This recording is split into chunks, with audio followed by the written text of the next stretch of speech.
we need collection systems that don't pollute our waterways or our public areas. Though they are very small cost to create collection systems, it's a very great cost to replace them. And in the intervening years, it's better to have a methodology where you have fix it before it breaks versus letting it break and then coming in after and fixing the problem. When a small town acquires or a developer comes to a small town and says, I want to put a shopping center here, the town says, yeah, we like that. We might create a few jobs and we have a better place to shop or more places to live. We'll let you come to our town, but you have to put in the infrastructure necessary to serve your new structure or facility. Well, the town generally accepts those assets for free, so it didn't cost very much.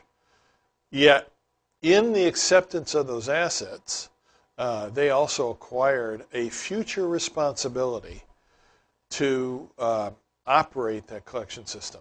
And as towns grow, there's not the realization that there will be deterioration which requires funding in the future.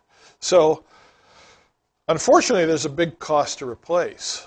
And that cost, particularly in larger and older towns, becomes quite expensive. In our case, based on our review, we were spending about $500,000 a mile just in rehabilitation.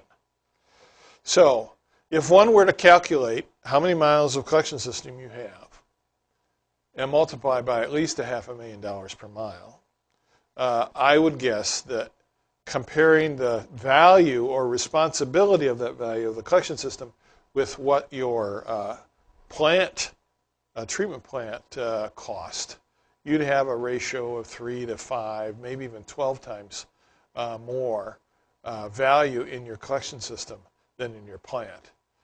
And I realized that the thinking was that, well, the plant's what you see. That's where most of the regulatory mandate is, what goes in the stream. We didn't emphasize with the type of clarity which would allow us to raise funds. Why beginning to maintain the collection system now makes perfect sense when considering the total cost of ownership of these assets.